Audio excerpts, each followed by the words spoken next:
అందరికీ జై శ్రీరామ్. ఆంధ్రప్రదేశ్ ప్రజలకు ఇది చాలా పెద్ద శుభవార్త అని చెప్పవచ్చు. మనకు 4000 పింఛని, 6000 పింఛని, 15000 పింఛని, అంటే రకరకాల పింఛని, వృద్ధాప్య పింఛని అలాగుంది. అలాగే మనకు దివ్యాంగుల పింఛని అలాగుంది. దివ్యాంగుల పింఛన్లోనే 2 రకాలు ఉంది. మరి ఇప్పుడు 5000 పింఛని కూడా ఇవ్వబోతా ఉంది కూటమి ప్రభుత్వం. 5000 పింఛని ఎవరికి ఇవ్వబోతా ఉంది, ఎట్లిస్తుంది అంటే ఎవరెవరికి ఇస్తుంది, ఏ రకమైన వ్యక్తులకు ఇస్తుంది, భూమి జాగా లేనోళ్ళక లేకపోతే గవర్నమెంట్ జాబ్ లేనోళ్ళక రైతులక, ఇట్లాంటి విషయం తేలాలంటే వీడియోను మాత్రం ఎండ్ వరకు చూడాలి. దయచేసి మీ అభిప్రాయాన్ని కామెంట్ చేయాలి. చాలామంది 5000 పింఛన్ గురించి కొంతమంది చేతులు తడపాల్సి వస్తుంది నాయనో అని మొత్తుకుంటా ఉన్నారు ఆంధ్రప్రదేశ్లో. మరి ఏం చేస్తూ ఉంది గవర్నమెంటు అనే విషయాన్ని మనం మాట్లాడుకుందాం. అలాగే దీనికి సంబంధించి అసలు పింఛన్ల వ్యవహారం ఏ రకంగా ఉంది, ఏం కథ మొత్తం మాట్లాడుకోవాలంటే ఛానల్ను సబ్స్క్రైబ్ చేసి మీ అభిప్రాయాన్ని కామెంట్ చేయాలని కోరుకుంటా ఉన్నా. చూద్దాం మరి ఎక్కడ దాకా ఉంది, ఏమేం చేయబోతా ఉన్నారు. 5000 పింఛన్ తోటి ఏపీలో వారికి నెలకు 5000 పెన్షన్. భారీగా దరఖాస్తులు త్వరపడండి అంటే రండ్రి నాయన రండ్రి, అంబ అంబ దాదా అన్నట్టు. Amaravati lead of pro pension రాజధాని. అమరావతి పరిధిలో భూమి లేని వారికి పింఛన్లు పునరుద్ధరించాలని నిర్ణయించిన సంగతి తెలిసిందే.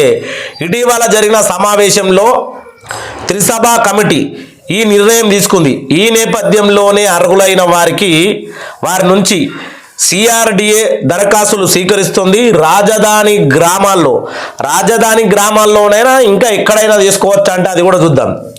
రాజధాని గ్రామాల్లో సిఆర్డిఏ కార్యాలయాలతో పాటు గ్రామ సభలకు సందర్భంగా కూడా దరఖాస్తులు తీసుకుంటోంది. కనబడతా ఉంది కదా, గ్రామ సభలు పెట్టి ఈ సందర్భంగా కూడా దరఖాస్తులు తీసుకుంటా ఉన్నారట. ఈ క్రమంలోనే సోమవారం జరిగినటువంటి గ్రామ సభల సందర్భంగా 3298 మంది పింఛన్ కోసం దరఖాస్తు సమర్పించిండ్రు. అంటే వాళ్ళు ఇచ్చిండ్రు 3209 మంది ఒక దగ్గర ఇచ్చిండ్రు. ఇంకా కూడా అమరావతి రాజధాని పరిధిలో భూమి లేని పేదలకు పింఛన్లు అందించాలని ఏపీ ప్రభుత్వం నిర్ణయించిన సంగతి తెలిసిందే. ఇటీవల జరిగిన ఆర్డీవెన్ సమావేశంలో త్రిసభ కమిటీ ఈ మేరకు 4929 మంది పింఛన్లను పునరుద్ధరణ పైన త్రిసభ కమిటీ సమావేశంలో నిర్ణయం తీసుకున్నారు. ఈ మేరకు అర్హులైన వారి నుంచి సిఆర్డిఏ దరఖాస్తులు స్వీకరిస్తుంది. పింఛన్ల కోసం గ్రామాల్లో సిఆర్డిఏ కార్యాలయాల్లో దరఖాస్తులు ఇవ్వాలని లేదా గ్రామ సభల సమయంలోనూ అందించవచ్చని సిఆర్డిఏ కమిషనర్ కన్నా బాబు ఇటీవల ప్రకటన విడుదల చేసిండ్రు. ఈ నేపథ్యంలోనే పింఛన్ల కోసము భూమి లేని వారి నుంచి భారీగా దరఖాస్తులు వస్తూ ఉన్నాయి. నేను అంటా ఉన్నా ఓన్లీ రాజధానిలోనేనా అంటే కాదు, భూమి లేని వారు ఎక్కడైనా దరఖాస్తులు ఇస్తూ ఉన్నారు. మరి కూటమి ప్రభుత్వం దీన్ని తిరస్కరిస్తుందా అంటే భూమి లేని ప్రతి ఒక్కరికి పింఛన్ ఇవ్వాలని, లేదు రాజధానిలోనే భూములు అందరు ఇచ్చింది కాబట్టి వాళ్ళకే ఇస్తుందా అనే విషయాన్ని మనం కొద్దిగా వేచి చూడాలి. ఇంకా ఎక్కడెక్కడ ఇస్తా ఉన్నారనే విషయాన్ని చూసుకుంటే అమరావతి రాజధాని గ్రామాలైనటువంటి ఎర్రబాలెము, నవులూరు, కృష్ణాయపాలెము, నిడ్డమూరు, నిరుకొండ, బాతెపూడి గ్రామాల్లో సోమవారం జరిగినటువంటి గ్రామ సభలు జరిగినాయి. ఈ సందర్భంగా పింఛన్ల కోసం రైతు కూలీల నుంచి భారీగా వినతులు వచ్చినాయి. ఇక్కడ మనకు ఎన్ని గ్రామాలు వస్తా ఉన్నాయి, రాజధానితో పాటు 1 2 3 4 5 6 గ్రామాలు వస్తా ఉన్నాయి. 6 గ్రామాల్లో నిన్న గ్రామ సభలు జరిగినాయి. ఆ గ్రామాల నుంచి వచ్చినటువంటి దరఖాస్తులు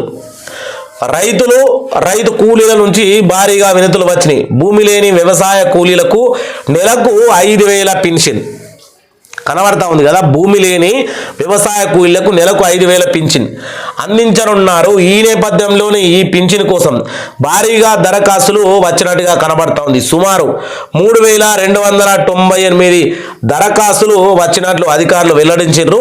దరఖాస్తుదారుల నుంచి వాళ్ళు తీసుకున్నటువంటి ఇప్పుడు ఐడి వెరిఫికేషన్ ఉంటుంది కాబట్టి ఐడి వెరిఫికేషన్లో వీళ్ళకు భూమి ఉందా లేదా ఫస్ట్ ఎంక్వైరీ, తర్వాత వీళ్ళకు కావాల్సినటువంటి ఏ ధృవపత్రాలు తీసుకుంటే ఒకసారి మనం చూడాల్సి ఉంటుంది. ఇక్కడ ration card, Aadhaar card, voter card, bank account, passbook జిరాక్సులను అధికారులు తీసుకున్నారు. పింఛన్ల కోసం వచ్చినటువంటి దరఖాస్తుల్లో ఎక్కువగా నవలూరు నుంచి 1150, ఆ తర్వాత ఎర్రబాలెంలో 1100 దరఖాస్తులు వచ్చినట్లు అధికారులు వెల్లడించారు. మనం చూసుకోవాల్సి వస్తే అధికారులు పింఛన్ల కోసం తీసుకున్నటువంటి పాస్బుక్ జిరాక్సులు అంటే ఇప్పటికే మనకి ఎక్కడైనా భూమి ఉందా లేదా?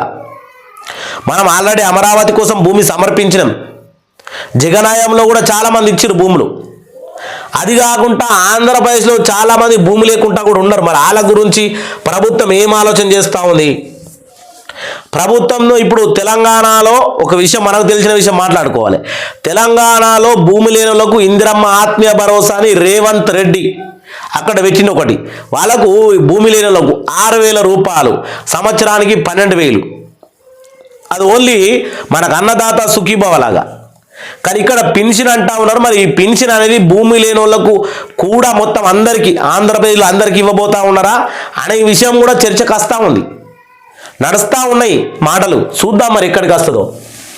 రాజధాని అమరావతి భూ సమీకరణ చేసినటువంటి సమయంలో భూమి లేని పేదలకు పెన్షన్ అందించాలని అప్పటి టీడీపీ ప్రభుత్వము నిర్ణయించింది. అందులో భాగంగానే వారికి నెలకు 2,500 చొప్పున పింఛన్లు అందించింది. అయితే ఆ తర్వాత కాలంలోనే ఈ పింఛన్ మొత్తాన్ని 5,000కు పెంచారు.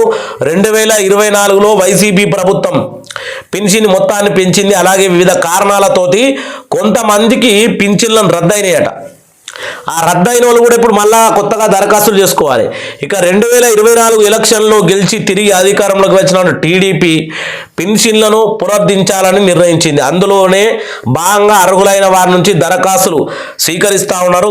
గ్రామ సభలు, సిఆర్డిఏ కార్యాలయాల్లో పింఛన్ల కోసం దరఖాస్తులు స్వీకరిస్తూ ఉన్నారు. ఇంకా ఎవరైనా కూడా మన ఆంధ్రప్రదేశ్ రైతులు కావచ్చు, రైతు కూలీలు కావచ్చు, రాజధానికి సంబంధించి ఆల్రెడీ మీరు పింఛన్ పోయిన వాళ్ళు ఉంటే మీరు ఖచ్చితంగా దరఖాస్తు చేయాలని కోరుకుంటా ఉన్నారు. అక్కడ మీకు 3 అడుగుతూ ఉన్నారు. ఒకటి, మీకు ఏ ల్యాండ్ పోయిందో ఆ ల్యాండ్ జిరాక్సు. అలాగే మీకు మొత్తమే ల్యాండ్ లేకపోతే ఓన్లీ మీ Aadhaar card, ration card, voter ID, అలాగే మీ బ్యాంక్ పాస్బుక్ జిరాక్సులు. ఇంకా వాళ్ళని కలిస్తే మీకు ఏం కావాలో చెప్తారు.